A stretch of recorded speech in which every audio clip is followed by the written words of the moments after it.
Hello students, exercise 1.3ல 8th sum தான் பார்க்க போகிறோம். இதில் என்ன கொடுத்துருக்காங்கன்னா, எஃப் என்ற சார்பு எஃப் ஆஃப் எக்ஸ்ன்னு கொடுத்துருக்காங்க. அதுக்கப்புறம் f of x square equal to f of x whole square எனில் எக்ஸை காண்க அப்படின்னு கொடுத்துருக்காங்க. எஃப் ஆஃப் எக்ஸ் என்ன கொடுத்துருக்காங்க, 3 மைனஸ் 2xன்னு கொடுத்துருக்காங்க. இப்போ எல்ஹெச்எஸ் ஆர்ஹெச்எஸ்ல உள்ள ஃபஸ்ட்டு எல்ஹெச்எஸ் எடுத்துக்குவோம், அதாவது எஃப் ஆஃப் எக்ஸ் ஸ்கொயர். இப்போ இதில் என்ன பண்ணலாம் அப்படின்னா, எக்ஸுக்கு பதிலாக எக்ஸ் ஸ்கொயரை ரீப்ளேஸ் பண்ண போகிறோம், அவ்வளோதான். அப்போது 3 மைனஸ் 2x ஸ்கொயரு. ஸோ அவ்வளோதான், எக்ஸுக்கு பதிலாக எக்ஸ் ஸ்கொயர் போட போகிறோம், அவ்வளோதான். இதுக்கப்புறம் ஆர்ஹெச்எஸ். ஸோ எல்ஹெச்எஸ் முடிஞ்சிச்சு, இப்போ ஆர்ஹெச்எஸ் எடுப்போம். அதாவது f of x whole square, இதுதான் ஆர்ஹெச்எஸ். இதில் என்ன கொடுத்துருக்காங்க, எஃப் ஆஃப் எக்ஸ் நமக்கு தெரியும், 3 மைனஸ் 2x நமக்கு தெரியும். அப்படியே நம்ம எழுதிக்கோங்க, 3 மைனஸ் 2x. இது வந்து ஹோல் ஸ்கொயர் போட்டுக்கோங்க. இது என்ன ஃபார்மேட்டில் இருக்குது, இதுக்கு முன்னாடி பார்த்தோமே அதே தான், a மைனஸ் பி. ஸோ இந்த ஃபார்மேட்டில் இருக்குது, a minus b whole square அந்த ஃபார்மேட்டில் இருக்குது. இதை நம்ம எக்ஸ்பேண்ட் பண்ணி எழுதலாம். ஏங்கிறது 3, பிங்கிறது 2x. அப்போ நம்ம எழுதலாமா, ஏ ஸ்கொயருங்கிறது 3 ஸ்கொயர் பண்ணால் 9 வந்துடும், மைனஸ் 2, ஏங்கிறது 3, பிங்கிறது 2x. அதுக்கப்புறம் ப்ளஸ் பி ஸ்கொயரு. பி ஸ்கொயருங்கிறது 2x தான். அப்போது 2x ஸ்கொயர் பண்ணால் 4x ஸ்கொயர்னு கிடைக்கும். கரெக்டாக? இப்போ நம்ம அதை பெருக்கி எழுதிக்கலாம். So 9 minus 2 6, 6 2 12. அப்போ 12 எக்ஸ் இருக்கனால எக்ஸ் அப்படியே சேர்த்துக்கோங்க. ப்ளஸ் 4x ஸ்கொயர்னு கிடச்சிருக்கும். இந்த ஆர்டர் படி எழுதிக்கலாம். 4x square minus 12x plus 9 கிடச்சிருக்கும். ஓகே, இப்போ எல்ஹெச்எஸ் ஈக்குவல் டு ஆர்ஹெச்எஸ்ன்னு கொடுத்துருக்காங்க. அதுக்கப்புறம் எக்ஸோட மதிப்பை கேட்டிருக்காங்க.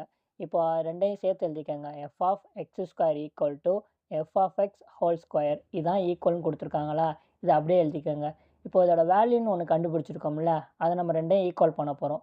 எஃப் ஆஃப் எக்ஸ் ஸ்கொயரோட வேல்யூ என்ன, 3 மைனஸ் 2x ஸ்கொயர். இதானே அந்த வேல்யூ. இப்போ எஃப் ஆஃப் எக்ஸ் ஹோல் ஸ்கொயரோட வேல்யூ என்ன, 4x square minus 12x plus 9. இதான் எஃப் ஆஃப் எக்ஸ் ஹோல் ஸ்கொயரோட வேல்யூ. அப்படியே எழுதிக்கோங்க.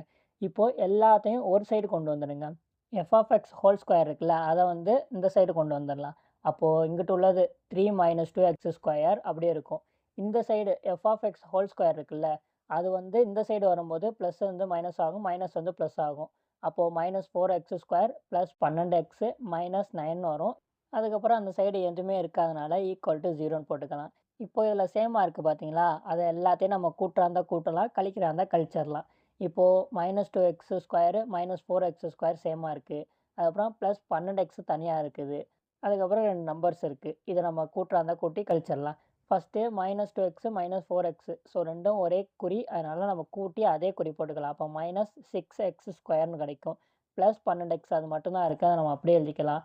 ஸோ மைனஸ் 9ல் 3 போச்சு அப்படின்னா 6, பெரிய நம்பர் குறி நம்ம போட்டுக்கலாம், அதான் மைனஸ் 6 ஈக்குவல் டு 0.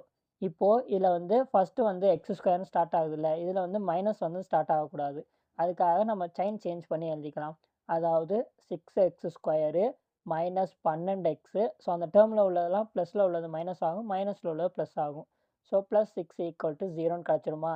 இப்போ வந்து 6 காமனாக இருக்குது, இதை வந்து நம்ம 6ஆல் டிவைட் பண்ணிக்கலாம். அப்போ X square minus 2x plus 1 நமக்கு கிடைக்கும். ஸோ கரெக்டாக ஈக்குவல் டு 0.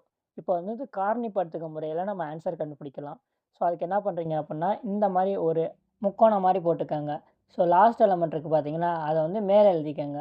ஸோ ரெண்டாவது எக்ஸ் பக்கத்தில் இருக்குது பார்த்தீங்களா, அந்த எலமெண்ட் பார்த்தீங்க அப்படின்னா அந்த மாதிரி சைடில் எழுதிக்கோங்க, அதாவது -2. ஸோ நான் எழுதுகிறேன் பார்த்தீங்களா, இந்த மாதிரி நீங்கள் எழுதிக்கோங்க. ஸோ அதுவே ஃபஸ்ட்டு எக்ஸ் ஸ்கொயரில் நம்பர் இருந்துச்சு அப்படின்னா அந்த நம்பரு லாஸ்ட்டாக இருக்குது பார்த்தீங்களா, அந்த நம்பரோட பெருக்கி மேலே எழுதணும். ஸோ அது சம் வரும்போது நம்ம பார்க்கலாம். இப்போ நமக்கு பெருக்குனா 1 வரணும், கூட்டினா -2 வரணும். அப்போது ஓரன்னு 1 தான் வரும்.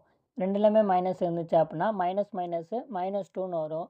பெருக்கணும் அப்படின்னா மைனஸ் மைனஸு ப்ளஸ் ஆயிரும். ஸோ கரெக்டாக இருக்குது. இப்போ என்ன பண்ணுறீங்க அப்படின்னா பை எக்ஸ் வரும். ஸோ அது போட்டுக்கோங்க. அப்போது எக்ஸ் மைனஸ் 1 நமக்கு 2 வாட்டி கிடைக்கும், ஈக்குவல் டு 0. இப்போ அந்த 1 ஈக்குவல்ட்டுக்கு இங்கிட்ட கொண்டு வந்தோம் அப்படின்னா ப்ளஸ்ஸாக மாறிடுமா. 2 வாட்டி இருக்கிறனால நம்ம ஒரு வாட்டி எழுதுனா போதும். அப்போ எக்ஸோட வேல்யூ 1, அவ்வளோதான். இதில் பார்த்தீங்க அப்படின்னா ஏதாச்சும் உங்களுக்கு டவுட் இருந்துச்சு அப்படின்னா மறக்காமல் கமெண்ட்ஸில் கேளுங்க. இதோட நோட்ஸ் பார்த்தீங்க அப்படின்னா நான் டிஸ்கிரிப்ஷனில் அப்டேட் பண்ணுறேன், அதை யூஸ் பண்ணிக்கோங்க. அதை பார்த்தீங்கன்னா உங்களுக்கு ஒரு ஐடியா கிடைக்கும்.